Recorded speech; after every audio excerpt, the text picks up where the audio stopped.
Hello friends, कसे तुम्ही सगळेजण. आशा करते की तुम्ही छान आणि मस्त असाल. तर आजचं रुटीन असं काहीतरी होतं की सकाळी सगळं टिफिन वगैरे सगळे बांधून दिले लेकरांना. सगळेजण शाळेमध्ये गेले, यांच्या कामाला गेले, तर आपल्याला दुपारचा वेळ खूप मोकळा भेटतो. दुपारचा म्हणण्यापेक्षा सकाळपासूनच आपण कामाला लागत असतो. धुणं भांडी केर करणं, फरशी पुसणं वगैरे सगळं, ओटा वगैरे धुणे सगळं आपल्याकडे असतं बघा. आणि नेमकं कपड्याच्या घड्या घालायच्यामध्ये अतिशय कंटाळा येतो म्हणा. तर इथे मला परत अजून काम लागलं की अरे गड्या, आपल्याला चटणी वगैरे करायची होती. तर चटणी मी आधी काढली होती शेंगदाण्याची, संपली होती. आणि माझ्या मुलाला खूप आवडते शेंगदाण्याची चटणी. त्याला साधी खिचडी आणि त्याच्यावर ही चटणी शेंगदाण्याची खूप आवडते. आणि माझ्या हातची तर त्याला खूपच आवडते. आणि तिखट कर म्हणतो, तिखट खाऊ नये असं वाटते, कारण लहान लेकरं आहेत, राग जास्त येतो तिखट खाल्ल्यानं.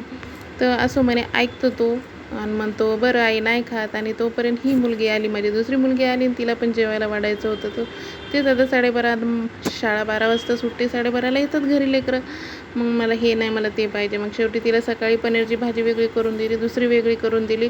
आणि अक्षरशः मला असं दमछाक व्हायला लागलं होतं, असं नाकीत दम येऊ लागला. आणि ते कसं राहते, पुन्हा उन्हामुळं सुद्धा दम करायला होते, दमछाक व्हायली अशी. ऊनही इतकं कडक पडत आहे. पण ते म्हणलं आता पुन्हा शेंगण्याचं कुठे काढायचं होतं. किती आवरलं तरी शेवटी कमीच आहे आपल्याला. आता टेबल आवरलं होतं, मगाशीच आवरलं होतं, पुन्हा अजून पसारा पडला, राडा पडला. त्याच्यात तर धूळ तर इतकी मरणाची यायली धूळ, बापरे. अक्षरशः आमचं घर असं रोडवर असल्यामुळे सारखं पुसून घ्यावं लागतं. आता भाजीपाला वगैरे आणून दिला मला यांनी. भाजीपाला आणून दिला, तो निवडायला घेतला मी. थोडाफार काहीतरी निवडला, बाकीचं थोडंसं ठेवला तसं. हे पहा माझं घर इथं आहे रोडवर. आम्ही आधी जुन्या घरी होतो म्हणा, पण आता इकडं आलो, कारण आम्हाला दुकान आणि घर असं जवळ पडेल आम्हाला. हे पहा अशी धूळ काहीतरी आहे. एवढं पुसून घ्यावं लागतं, एवढं की अक्षरशः जेव्हा आता ओटा जरी धुतला, त्या 2 मिनटं, त्या 5 मिनटामध्ये खूप धूळ येऊन जाते. सारखं पुसून, प्रत्येक जेवायलासुद्धा वाढताना घेताना ताटं इतके पुसून घ्यावं लागते. अक्षरशः कंटाळा येते पुसू, पण काय करणार, पुसणं तर भाग आहे, शेवटी आपलं रोडवरच घर आहे. तर चला म्हणलं, मग इथं सुद्धा भाजी वगैरे सगळे निवडून घेतली वगैरे. हे पालक वगैरे, आणि खूप मस्त होता पालक, इतका म्हणजे सुंदर होता असा. आणि मिरच्या वगैरे आणून घेतल्या, आणि मिरच्याचे देठं वगैरे काढून घ्यायचे, म्हणजे देठं वगैरे काढले की पटकन फ्रीजमध्ये वगैरे ठेवले तर छान राहतात. इथं मटकीसुद्धा आणून घेतली. बीट तर असे आणले तर जसं काही गाव जेवण द्यायचं आहे. नवऱ्यानं माझ्या इतके बीट आणते की गाव जेवण दिल्यासारखं सगळ्या गोष्टी करते. हे जे मोजकं आणायला सांगितलं ते एवढं मोठं आणून देते कधी पण. असं म्हणा. आता इथं थोडंफार उरलं होतं, ते पण आवरून घेतलं.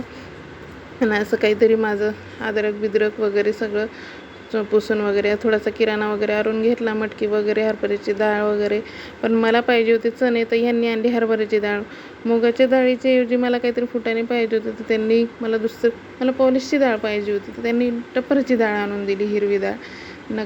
आता ते परत वापस करायला जावं लागेल, म्हणजे परत आणणं परत नेणं. तर असं म्हणा. आता इतका कंटाळा. तर माणसं शेवटी कामं करावं की हे घरातले कामं करावं. मी जाऊन आणायला गेलं तर आपल्या हातात काही टेकवत नाहीत माणसाची जातच अशी काही असते. तर लसूणसुद्धा असं ओला ओला वाटत होतं. मग तिलासुद्धा म्हणलं, मुलीला, की अगं लसूण थोडंसं घेऊन जायवर म्हणलं, उन्हाला ठेव. तर हे असे काहीतरी लेकरं अभ्यास करत होते शाळेतून आल्यावर माझे. आणि लहानी मुलगी तर इतकी हुशार आहे, मोठाही हुशार आहे, पण एवढे सारे सगळे मिळवले. तर कसा वाटला व्हिडिओ कमेंटमध्ये सांगा, आणि सबस्क्राईब करायला विसरू नका. बाय.